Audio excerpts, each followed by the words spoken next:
Hi, welcome back. It's Snap and Yap, the series where I try with varying degrees of success to give you something interesting, something valuable related to photography, filmmaking in 5 minutes or less.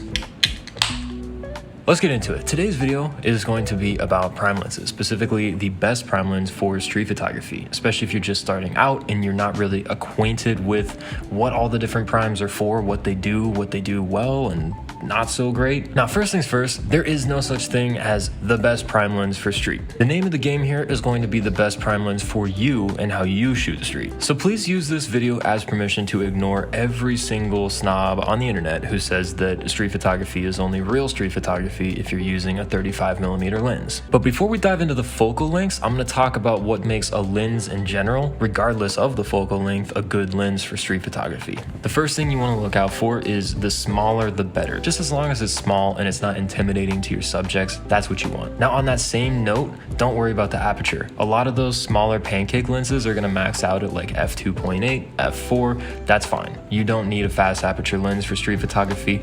You just don't. Not unless you're trying to shoot only at night or something like that. Last but not least, this is more of a me thing, but I'm throwing it out there because I personally don't buy gear that's not weather sealed. But this really only matters if you have any inclination at all of shooting in the rain, the dust, the snow, whatever, and you're also pairing it with a camera body that's weather sealed. So take that last one with a grain of salt or a grain of sand stuck in your lens that's not weather sealed. First off, let's talk about the extreme end just to cover all of our bases here. And by extreme, I mean extreme wide angle. Yeah, something like a fisheye, your 8mm, your 12mm, astrophotography type lenses. And yeah, you can totally get decent street photos with an ultra wide angle lens on the side. However, in my personal view, these are going to be more of a novelty, but maybe not the only lens that you're going to go out with on a standard day of street photography. You're just going to need to get obscenely close to your subjects, and it's going to really distort people's facial features.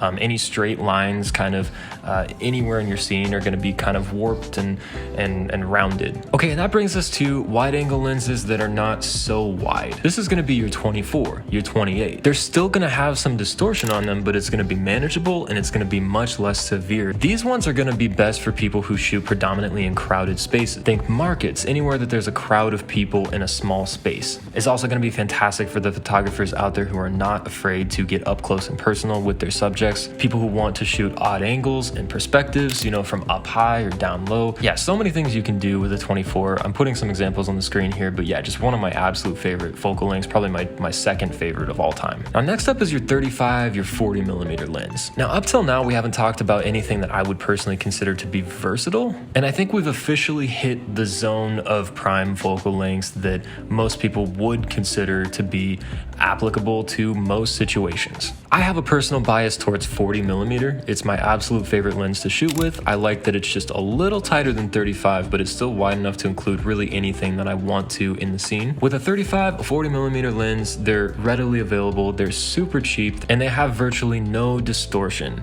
You'll hear a lot of people say that 35mm is roughly the focal length of the human eye. These focal lengths tend to be a bit boring for some people. I think sometimes they can be a little too flat. They don't really add any character to your scene, but they kind of act as a paintbrush or a sandbox or a playground, however you want to call it. You can get really abstract, you can get really up close and personal, you can do some light architecture work, even portraiture. If I was going to make a universal recommendation, I would say start here and branch out to the other focal lengths if after this video you're still not sure what to go with.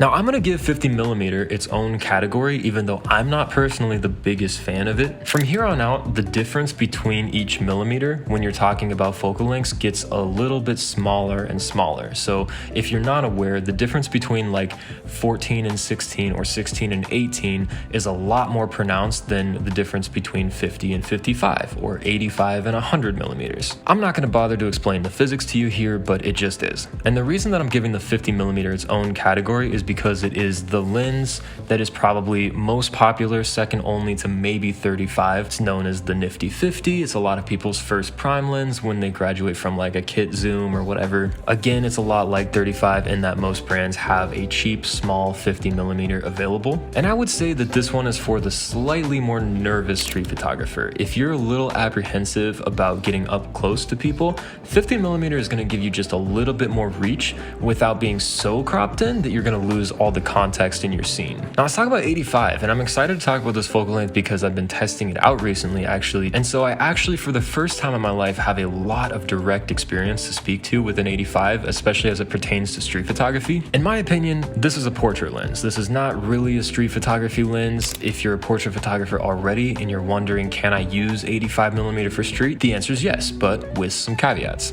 Much more so than with 50mm, which I described as being a hair too tight.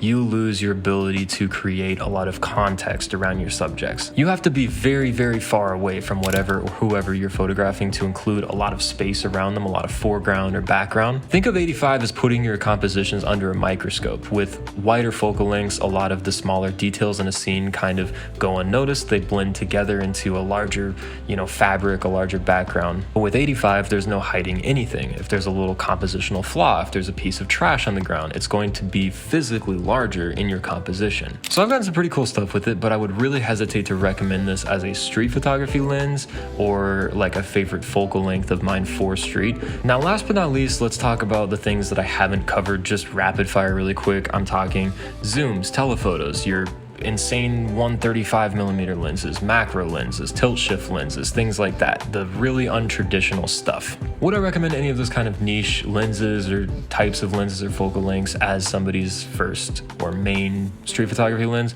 No, probably not. And you know how I feel about zooms as of this week's video. I would recommend, if you're just now learning street, to not shoot with a zoom, because I think compositionally you'll just grow so much more and so much faster with a prime. But it's the exact same story. If you've got a zoom lens, you can use it. If you've got a tilt shift lens, mess around with it, And as always, just take anything that anyone on the internet says with a huge bucket of salt, even me. I try to cover each focal length really fairly and reasonably, but, people have their personal preferences. People like or dislike different things, and it's all subjective. So I would encourage you above all else to pick something, don't overthink it, and just branch out from a starting point. And with that, I'm gonna bounce because I think it's gonna be very difficult to cut this video down to 5 minutes or less. I will be back on Monday with a video about the X100VI. We're actually shooting video with that camera, which was, kind of a bit of a challenge. So it's an interesting one. Hope you guys enjoyed that. But until then, I will talk to you very soon on Monday.